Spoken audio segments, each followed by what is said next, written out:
ಇವತ್ತಿನ ಸಿದ್ದರಾಮಯ್ಯನವರ ಪ್ರಕರಣಕ್ಕೂ ಬಹಳ ವ್ಯತ್ಯಾಸ ಇದೆ. ಪಾಪ ಪ್ರತಿನಿತ್ಯ ಹೇಳ್ತಾರೆ ಬಿಜೆಪಿ ಜೆಡಿಎಸ್ ಪಕ್ಷ ಎರಡೂ ಸೇರಿ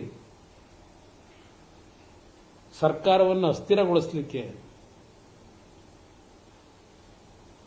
ನನ್ನ ಒಂದು ವರ್ಚಸ್ಸಿಗೆ ಕಪ್ಪು ಮಸಿಯನ್ನ ಹಚ್ಚಲಿಕ್ಕೆ ಬಹಳ ದೊಡ್ಡ ಮಟ್ಟದಲ್ಲಿ ಎರಡೂ ಪಕ್ಷಗಳು ಷಡ್ಯಂತ್ರ ಮಾಡ್ತಿದ್ದಾರೆ ಅಂತ ಹೇಳಿ ಉಪಮುಖ್ಯಮಂತ್ರಿಗಳ ಆದಿಯಾಗಿ ಹಲವಾರು ಮಂತ್ರಿಗಳೂ ಆದಿಯಾಗಿ ಮೊದಲು ಕುಮಾರಸ್ವಾಮಿ ರಾಜೀನಾಮೆ ಕೊಡಲಿ ಅಂತ ಕೇಳಕೊಂಡಿದ್ದಾರೆ. ಯಾವ ನೈತಿಕತೆ? ನಾನು ಆ ಹಿನ್ನೆಲೆಯಲ್ಲೇ ನಿನ್ನೆ ಈ ತೀರ್ಪು ಹೊರಗೆ ಬಂದಾಗ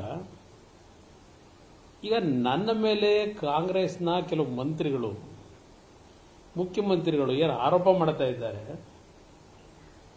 ಆ ಆರೋಪದಿಂದ ನಾನು ಮುಕ್ತನಾದ ಮೇಲೆ ಮಾತಾಡ್ತೀನಿ ಅಂತಕ್ಕಂಥದ್ದನ್ನು ಹೇಳಿದ್ದೆ ನಿನ್ನೆ. ನಾನೇನು ಹೆದರಿ ಹೇಳಿದ್ದಲ್ಲ. ಪಾಪ ಮುಖ್ಯಮಂತ್ರಿಗಳು ಪದೇ ಪದೇ ಹೇಳ್ತಾರಲ್ಲ, ಯಾರಿಗೂ ಎದರಲ್ಲ, ಗೊತ್ತಿದೆ ನೀವು ಎದರಲ್ಲ ಅಂತ ಗೊತ್ತು ನನಗೆ. ಇಷ್ಟೆಲ್ಲ ಮಾಡಿ ಈ ಮೂಡ ಹಗರಣದ 14 ಸೈಟ್ನ ಪ್ರಕರಣದಲ್ಲಿ ಇವತ್ತು ನಿಮ್ಮ ಬಂಡತನ ಏನು ಅಂತಕ್ಕಂಥದ್ದನ್ನು ತೋರಿಸ್ಕೊತಾ ಇದ್ದೀರಿ.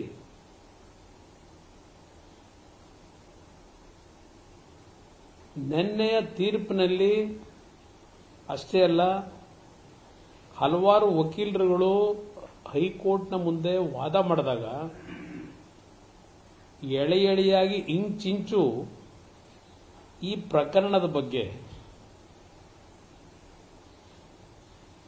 ನಾಡಿನ ಕನಿಷ್ಠ ರಾಜಕೀಯದ ಕಾನೂನಿನ ತಿಳುವಳಿಕೆ ಇಲ್ಲದೆ ಇರತಕ್ಕಂಥವನಿಗೂ ಅರ್ಥವಾಗ್ತಕ್ಕಂಥ ರೀತಿಯಲ್ಲೇ ಕೋರ್ಟ್ ಕಲಾಪಗಳಲ್ಲಿ ನಡೆದಿರ್ತಕ್ಕಂಥದ್ದನ್ನ ನೀವುಗಳೇ ತೋರಿಸಿದ್ದೀರಿ ನಾಡಿನ ಜನತೆಗೆ.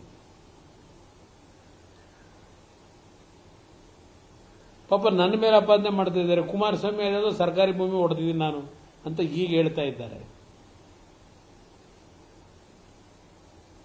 ಯಾವಾಗ ನನ್ನ ಬಗ್ಗೆ ಹೇಳ್ತೀನಿ, ಮೊದಲು ನಿಮಗೆ ಮಾಧ್ಯಮ ಕರ್ನಾಟಕ ರಾಜ್ಯ ಜನತೆಗೂ ತಿಳಿಸ್ತೀನಿ.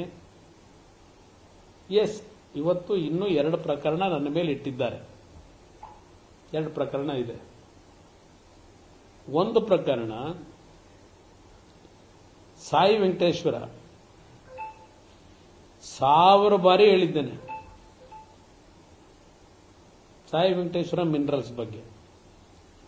ನಿಮ್ಮ ಆಡಳಿತದ ವೈಖರಿಗಳು ಹೇಗಿತ್ತು ಅದರ ವಿರುದ್ಧ ನಾನು ಹೋರಾಟ ಮಾಡ್ಕೊಂಡು ಬಂದಿದ್ದೀನಿ. ನೀವು ವಿರೋಧ ಪಕ್ಷದ ನಾಯಕರಾಗಿ ಏನ್ ಮಾಡಿದ್ದೀರಿ? ವಿರೋಧ ಪಕ್ಷದ ನಾಯಕರಾಗಿ ಹಾವೇರಿಯಿಂದ ಬಂದರಲ್ಲಪ್ಪ ಮೈಸೂರಿಗೆ ಒಂದೇ ಹೆಲಿಕಾಪ್ಟರ್ ಅಲ್ಲಿ. ನಾನು ಆ ಥರ ಒಳಗಾಗ ರಾಜಕಾರಣ ಮಾಡಿಲ್ಲ.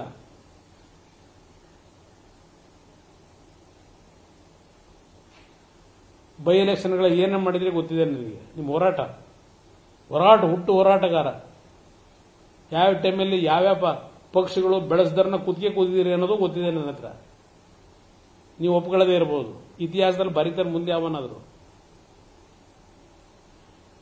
ಅವ್ರು ಹಾಕಿದ ಕೇಸನ್ನ ಅದು ಹಿಡ್ಕೊಂಡು ಇಲ್ಲಿ ಬಂದು ಸುಪ್ರೀಂ ಕೋರ್ಟ್ ಮುಂದೆ ನಮ್ಮ SIT ಇಂದ ತನಿಖೆ ಮುಂದುವರ್ಸಕ್ಕೆ ನಮ್ಗೆ ಅವಕಾಶ ಕೊಡಿ ಅಂತೇಳಿ ಅರ್ಜಿ ಹಾಕ್ಸಿದ್ರಿ ಈ ಕುಮಾರಸ್ವಾಮಿ ಮೇಲೆ. 16ರಲ್ಲೋ 15ರಲ್ಲೋ. ಇವತ್ತು 2024,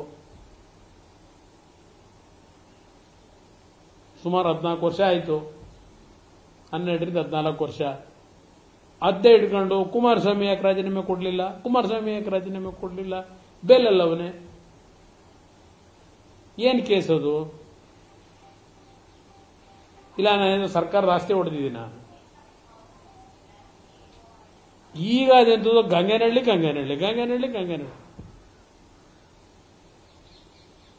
ಅವನ ಹೆಂಡತಿ ತಮ್ಮನ ಹೆಸರು, ಅವನ ಹೆಂಡತಿಯ ತಾಯಿ ಹೆಸರು ಅಂತ ಹೇಳ್ತಾ ಇದ್ದೀನಿ.